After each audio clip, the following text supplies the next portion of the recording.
comic book industry has always had titans of illustration, like Jack Kirby, Wally Wood, and Bill Finger. I would argue that one of the illustrators that belongs on that throne is George Perez. My very first comic book that I ever got was Adventures of Superman. My dad bought it for me at the airport when we were coming back from Puerto Rico as a very small kid. And I remember looking at those images and being blown away. When you're a kid, you don't really look at the artist behind the illustrations. You only look at the illustrations themselves. It's not until I got older that I actually looked into who it was. And when I finally peeked behind the curtain to see who the wizard was, it ended up being George Perez. And I haven't forgotten that name till this day. I've always wanted to make a short biography about him, and this is my chance to do that. So I hope you enjoy it and learn a little bit more about the comics industry and about George Perez, and see what kind of lasting legacy he has left on the industry. Like you, be strong to hold the powers of the sun.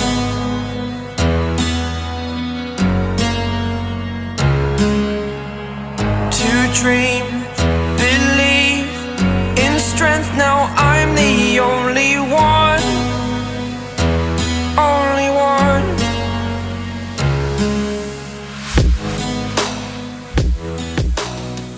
The 35th anniversary of the year we created the Teen Titans, and the fact that they're still so popular now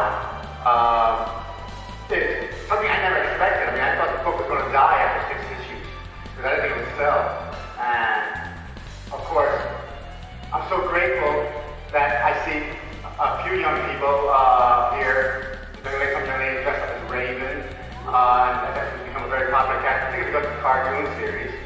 And the fact that it's all the people who play video games with Cyborg and Raven, Starfire, and Nightwing, and Deathstroke.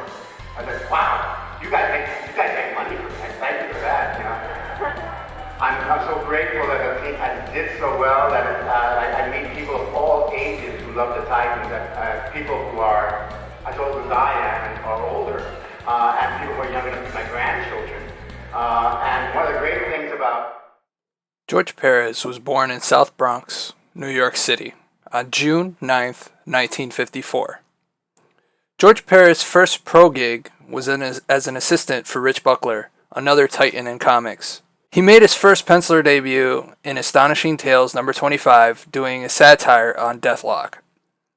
During this time, George made his name at Marvel during the 70s, working on such titles like the Avengers, Creatures on the Loose, The Inhumans, and Fantastic Four. During this time, George Perez co-created the first Puerto Rican superhero, White Tiger, with Bill Mantlo.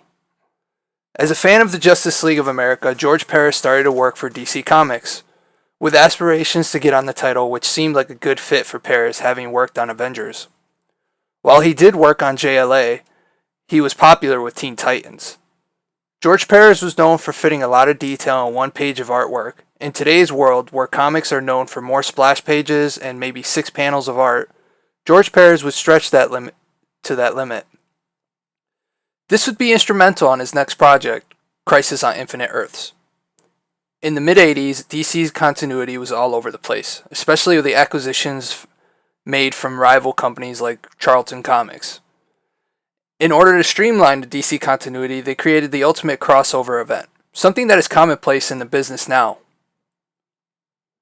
Crisis on Infinite Earths brought Marv Wolfman, George Perez, Dick Giordano, Mike DiCarlo, and Jerry Ordway to the Watchtower to craft this amazing story.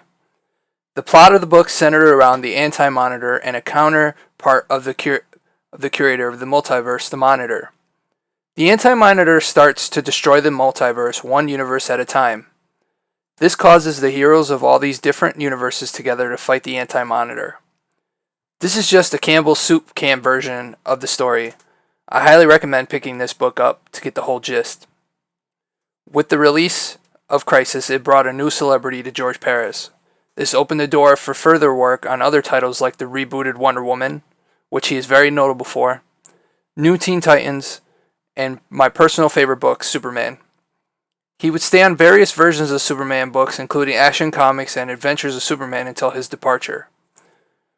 After creative differences with DC Comics, Perez found his way back to Marvel, where he penciled the 6-issue limited series Infinity Gauntlet, with veteran writer Jim Starlin. This was a struggling time for George Perez. He was stressed and would leave the project after 4 issues.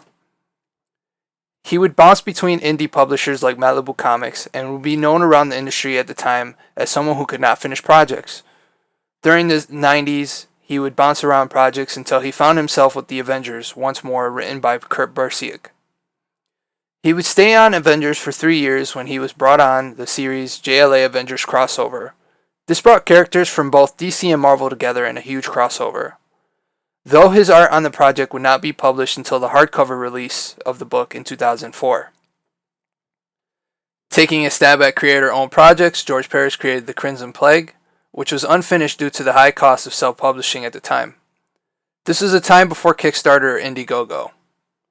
2006 returned to DC, where he worked on various titles including the spiritual successor to Crisis on Infinite Earths, Infinite Crisis, as a fill-in artist. His relationship with DC Comics led to working on Final Crisis as well. In the early 2010s, DC decided once again to restructure the DC lore and launched a contentious line of comics called New 52. During this time, he was given the reins to write the New Superman, New 52 books. He would also contribute on breakdowns and cover art, with interiors given to Jesus Moreno and Nicola Scott. He would leave the title after 6 issues, citing issues with Superman's new lore and having to work side to side with Action Comics, which was being helmed by Grant Morrison, who would not divulge his plans for Superman. Since then, George has retired from comics, making sporadic appearances at Comic-Cons. In 2017, George Perez experienced chest pains and was rushed to the hospital, where it was found that he had a heart attack. He was fitted with a stent and seems to be in recovery. I always look at George Perez as an inspiration, not only for me, but for many aspiring artists. What he has accomplished in comics can only be described as iconic. He has been co-chair for the Hero Initiative, which gives artists who do not have health insurance and failing health with medical help and help with living situations. From people I've met in the convention scene, I've heard nothing but great things, including his gracious and humble demeanor. When I first started drawing, I knew that's what I wanted to do, and it's thanks to people like George Perez. I found guidance even in an indirect way. His accomplishments, honors, awards cannot be overlooked, but the true mark of an artist is in the way they push setbacks and climb back into the ring. Life in comics is not easy. Creative differences, creative droughts, personal life struggles, health struggles can all feel like a 2,000-pound gorilla sitting on your shoulders.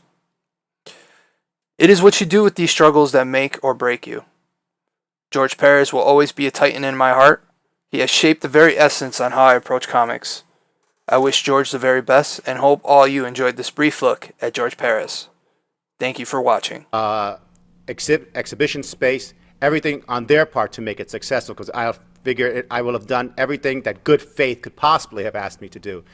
In the fact that I am putting my reputation on the line and hoping that my reputation is also strong enough to sell a book. And during the time I'm working on that, I'll be working on